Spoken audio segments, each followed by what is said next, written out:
Sri Chandrasekharendra Saraswati Vishwa Mahavidyalaya, deemed to be University, Kanchipuram, Tamil Nadu. Admission open. Apply online at www.kanchiuniv.ac.in.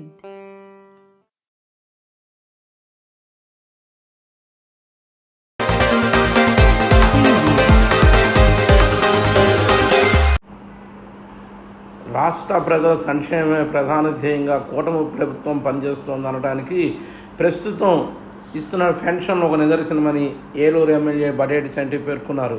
గతంలో ఏ ప్రభుత్వం చేయని విధంగా తమ కూటమి ప్రభుత్వం ఒకరోజు ముందుగానే లబ్ధిదారులకు ఇబ్బందులు లేకుండా పెన్షన్ నగదు అందజేస్తోందని చెప్పారు. ఎన్టీఆర్ భరోసా పెన్షన్ పంపిణీ జిల్లా కేంద్రమైన ఏలూరులో శనివారం ఉదయాన్నే ప్రారంభించారు. జూన్ 1వ తేదీ ఆదివారం కావడంతో ఒకరోజు ముందుగానే పెన్షన్లు అందజేశారు. ఏలూరు 34వ డివిజన్ పాండురంగపురం ప్రభుత్వ పాఠశాల వద్ద ఎమ్మెల్యే బడేటి సంటి స్వయంగా లబ్ధిదారులకు పెన్షన్ నగదు మొత్తాన్ని అందజేశారు. అన్నకు చెల్లి వేస్తున్నట్టు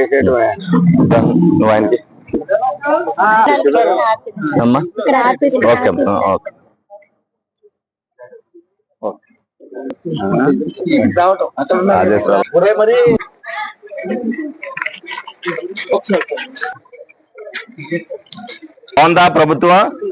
ఇంకా ఇంకా సంక్షేమాలు రావాలనుకుంటున్నారు, వస్తాయి. మీ 5 ఉన్నాయా?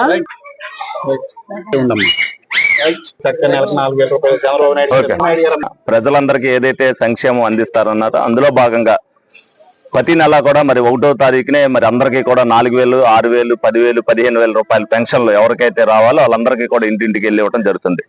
అందులో భాగంగానే మేము కానీ జనసేన నాయకులు కానీ బీజేపీ నాయకులు కానీ ఒక్కొక్కసారి ఒక్కొక్క డివిజన్ని అలాగే ఒక్కొక్కసారి 2 డివిజన్లు ఎన్నుకుంటున్నాం. ఎందుకంటే మేము కూడా ఆ డివిజన్లో ప్రజలతో మమేకం అవ్వాలి. ఆ డివిజన్లో సమస్యలు ఏమున్నాయనేది పెన్షన్తో పాటు ఏదైతే సమస్యలు ఉన్నాయంటే వాళ్ళందరూ కూడా చెప్తారు. ప్రజల్లో మేము ఎల్లప్పుడూ కూడా మేము ప్రజలకు అందుబాటులోనే ఉంటాం కాదు, మీ దగ్గరికి కూడా మేము వస్తున్నామని చూపించడంలో భాగంగానే మీరు ప్రతి నెల కూడా మరి 1వ తారీఖున మరి వేరే వేరే డివిజన్లకి వెళ్ళడం జరుగుతుంది. అందులో భాగంగానే ఇవాళ 34వ డివిజన్ పాండురంగపురం రావడం జరిగింది. మరి ప్రజలందరూ కూడా ఏ విధంగా ఉంది ప్రభుత్వం అనేది కూడా వాళ్ళ దగ్గర నుంచి అడిగి తీసుకుంటున్నాం. తప్పనిసరిగా వాళ్ళందరూ కూడా మాకు 1వ తారీఖునే పెన్షన్ వస్తుందండి 4,000. దీంతో చాలా మంది ఏంటంటే కొంతమంది భోజనానికి, కొంతమంది మందులకి, కొంతమంది ఇంటి మెయింటెనెన్స్ కి వాడుకుంటున్నామని వాళ్ళందరూ కూడా చెప్తున్నారు.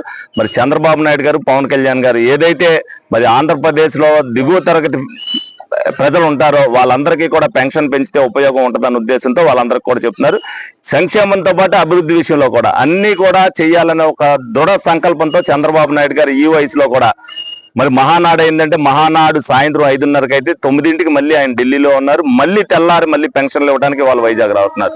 అంటే ఆ వయసులో కూడా ఆయన 24 గంటలు కూడా ప్రజల కోసమే తప్పిస్తున్నారు. మీరందరూ కూడా అది గమనించాలి. ప్రతి ఒక్క విషయంలో కూడా ఏదైతే అన్నారో ఒక్కొక్కటిగా అన్ని కూడా ఇచ్చుకుంటూ వస్తున్నారు. రేపొద్దున ఏదైతే తల్లికి వందనం అన్నారో రేపు పిల్లల స్కూల్ ఓపెన్ చేసేసరికి అవి కూడా ఎంతమంది పిల్లలు ఉంటే వాళ్ళందరికీ కూడా ఇవ్వడం జరుగుద్ది. అలాగే ఆగస్టు నుంచి కూడా బస్సు ఏదైతే ఉచితంగా బస్సు అన్నారో అది కూడా ఇవ్వడం జరుగుద్ది. ప్రతి ఒక్కరికి కూడా మీరందరూ కూడా రోడ్లు వేయాలంటారు, డ్రైన్లు వేయాలంటారు, అన్ని కావాలంటారు. చెప్పిన కార్యక్రమంతో పాటు చెప్పని కార్యక్రమాలు కూడా ప్రజలకు అవసరం కాబట్టి అన్ని కూడా చెప్తున్నారు. అన్నా క్యాంటీన్ విషయంలో ఆయన ఏదైతే మంచి నిర్ణయం తీసుకున్నారో, ఎవరైతే నిజంగా పెన్షన్ రాకుండా ఉండి లేట్ అవుతున్నారో వాళ్ళు కూడా రోజు వెళ్ళి అక్కడ అన్నా క్యాంటీన్ లో వెళ్ళి ఉచితంగా భోజనం చేసి 5 రూపాయలు కట్టవలసినప్పటికీ కూడా మా నాయకులు ఎవరో ఒకళ్ళు 5 రూపాయలు కట్టి వాళ్ళు ఉచితంగా భోజనం చేసే ఏర్పాట్లు చేస్తున్నారు. ప్రజలందరూ కూడా ఇది వినియోగించుకోవాలి, వాళ్ళ సహకారం కూడా అందించాలి. అలాగే శానిటైజేషన్ విషయంలో కూడా ప్రజల సహకారం ఉంటేనే అదంతా కూడా సక్రమంగా సాగుద్ది. మీరు కూడా ఇంటికి వచ్చినప్పుడు వాళ్ళకి ఇస్తే వాళ్ళు తీసుకెళ్లి వెళ్తారు. మీరు ఎక్కడికక్కడ ఇంటి ముందు వేసేస్తే మీరు వేసిన చెత్త అదే విధంగా ఉండిపోద్ది. కాబట్టి రేపొద్దున్న మురుగు వాసన మనకే వస్తుంది. కాబట్టి మీరు కూడా ఏదైతే మున్సిపల్ సిబ్బంది వస్తున్నారో వాళ్ళ చేతికి వాళ్ళు అందిస్తే వాళ్ళు కూడా తీసుకెళ్లి తప్పనిసరిగా అదంతా కూడా డంప్ యార్డ్లు వేస్తారు. దానికి మీ సహకారం కూడా అవసరం. ప్రతి ఒక్కరు కూడా ఒకరికొకరు చెప్పుకుని ఆ విధంగా సహకరించాలని సందర్భంగా కోరుకోవడం జరుగుతుంది.